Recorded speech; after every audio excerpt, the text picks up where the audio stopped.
no matter what you think your duties are, there's a pecking order to the royal family. And Meghan saw it as more Disney princess than, dutiful royal. It isn't tiaras and ballrooms and celebrities and big state openings. It is actually opening a civic centre on a cold, wet Saturday afternoon in Kettering. People still love Harry. They still like him. Problem is, they don't like the woman he loves. Hi, I'm Matt Wilkinson, the Sun's Royal Editor, and welcome to our show, Royal Exclusive. With me in the studio today is PR commentator Mark Borkowski and news.com.au Royal reporter Bronte Coy.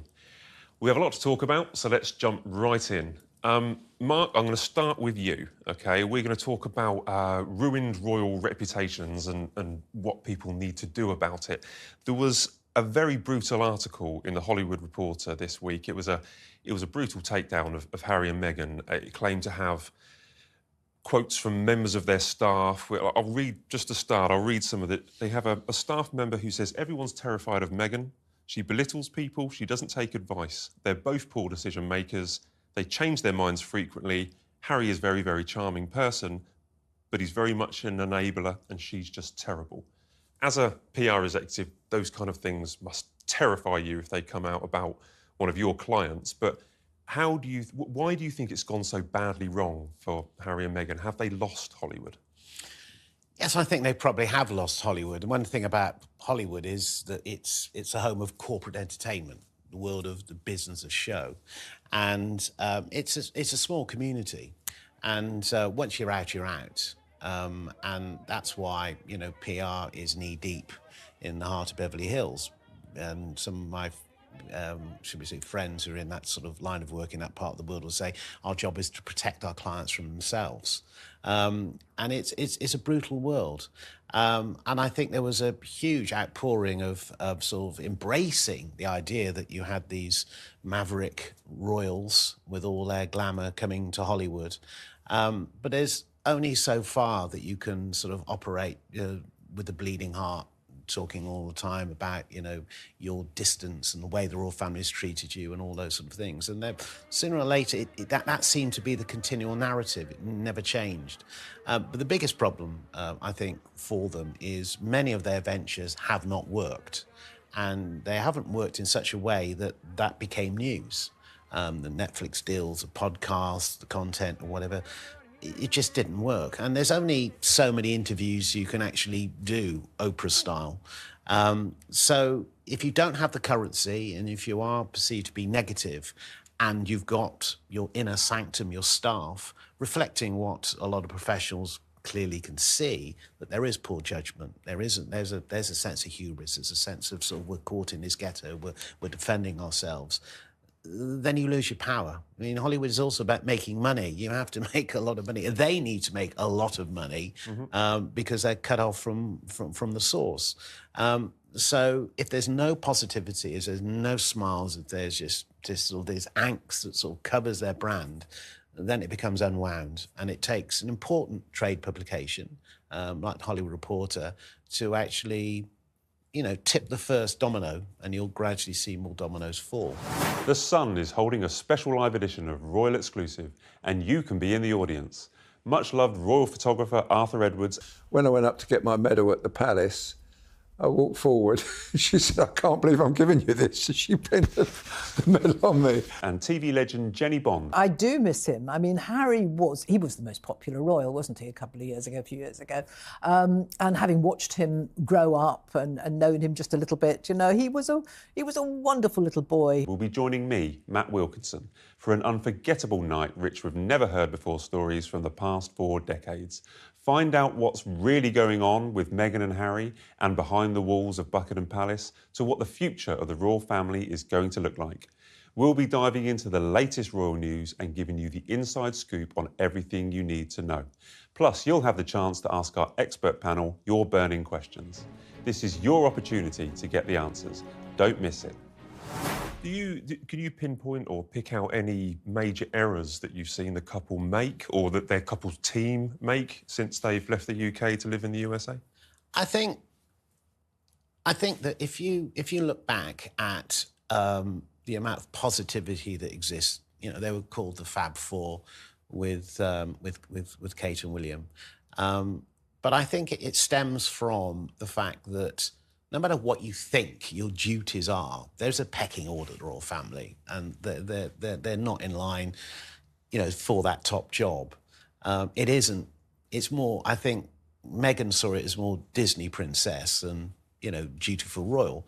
It isn't tiaras and ballrooms and celebrities and big state openings. It is actually opening a civic centre on a cold, wet Saturday afternoon in Kettering. It's a job. And I think that was the first thing that came apart. And you've got some uber defensive, sort of kids. William and Harry, had a brutal upbringing. I mean, I remember that the funeral, watching these two young boys, stand behind and walk behind that coffin with beings of random strangers who were started throwing flowers at it. I mean, that's indelibly marked. And then the reception of actually not being super friendly to the press, coming down from their father. So here they are falling in love, and both have found it difficult to find relationships, particularly Harry. Because, a lot of women in this country know what the job is. So they're not going to sort of, give their life away for public duty. So, detaching in such a public way, and then I think it was a catalogue of, errors, really, in terms of sort of doing that interview with Oprah started with, and then opening their lives, Spare the book, the documentary and whatever. Their mistake was they didn't have critical friends around them. If you look at people who manage their reputation, they've got people around them who are going to deliver the bad news. You can't get it right, and you certainly can't be in some hubristic bubble. And I think that they stuck together, they clung together, self-defensive around each other, and didn't take advice. And so I think it became a catalogue of these things. They overpromised on a lot of their products that they were going to bring. They were going to bring a load of allowed commentary in about their success. And it started off being, this disruptive brand is going to set up this, this well-meaning foundation. They're going to do this great work. It was overhyped, overpromised. And when you overpromise and then underdeliver, then you become the story. And there's a feeding frenzy around the negativity. There was never any positivity, and they were always compared. Because in a sense, I think the American media didn't have the same perspective as the UK media, who very much saw him being pulled away from the heart and the bosom of this country. They had their own sort of royalty. It was again these a lot of young people in America actually sort of saying, well, why can't they live their life? They're in love together, happily married and whatever. And of course they had to drive, because they were in maybe not a premeditated PR war, but they were actually cast in that role.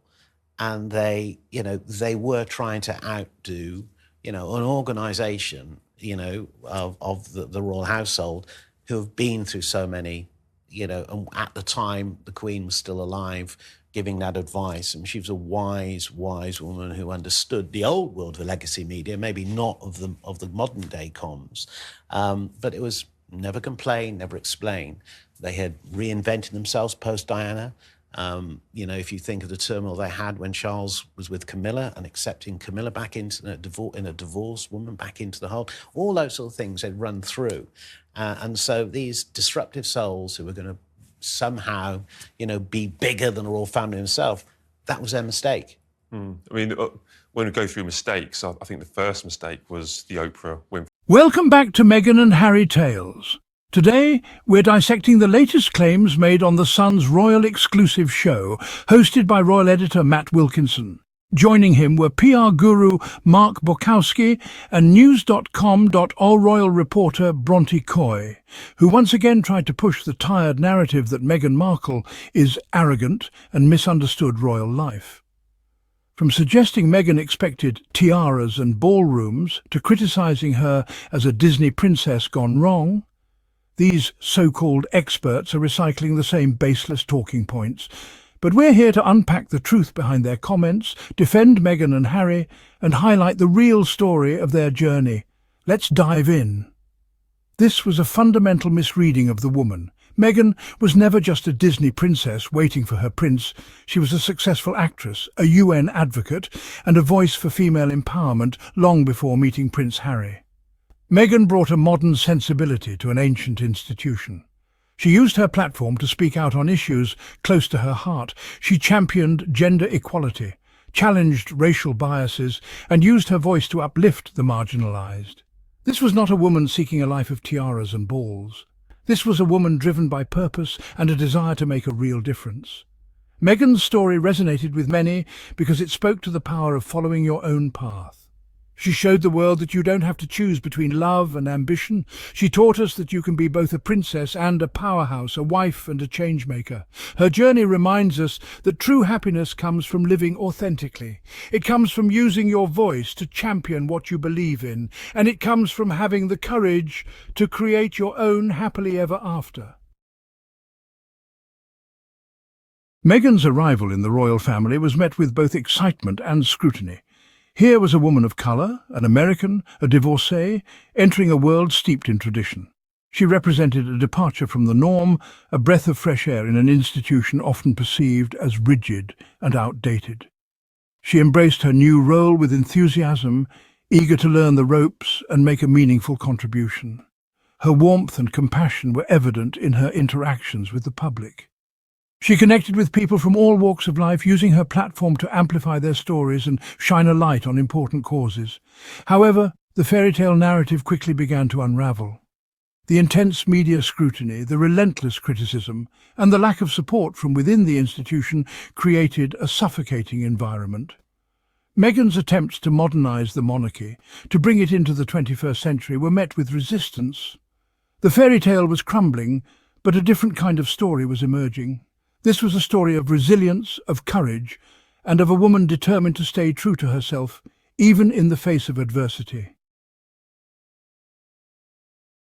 The comparison to Ariel from The Little Mermaid is apartment like Ariel.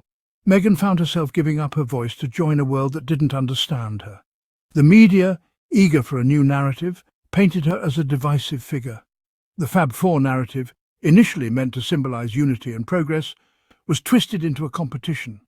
The reality was far more complex. Meghan was navigating an archaic system that offered little room for individuality or change. The pressure to conform, to suppress her own voice, took a toll. The lack of support, the constant barrage of negativity, created an unsustainable situation. Meghan's experience highlighted the limitations of an outdated hierarchy. It exposed the need for greater understanding, compassion, and adaptation within the monarchy. Her story became a cautionary tale, a reminder that even in the most privileged of positions, freedom and authenticity are paramount. The decision to step back from royal duties was not made lightly. It was a courageous act of self-preservation, a recognition that their mental health and well-being were paramount. Meghan and Harry chose to prioritize their family, their values, and their own vision for the future. This was not an act of defiance, but an act of liberation. It was about reclaiming their narrative, setting boundaries, and creating a life on their own terms. In California, they found the space and freedom to pursue their passions, to raise their children, and to use their voices to advocate for causes they believed in. Meghan, freed from the constraints of royal protocol, blossomed. She became a powerful voice for mental health awareness, speaking candidly about her own struggles. She continued to champion gender equality and racial justice, using her platform to amplify marginalized voices. At the end of the day, Meghan and Harry represent a new chapter in royal history, one of courage, independence, and meaningful impact. The media can spin their fairy tales, but the truth is crystal clear to those who are paying attention. If you believe in supporting the Sussexes and challenging the outdated narratives perpetuated by the media, make sure to like this video, share it with others, and hit that subscribe button. Together, we can shine a light on the truth. This is Adrian, signing off from Meghan and Harry Tales. Until next time, stay kind, stay curious, and stay supportive.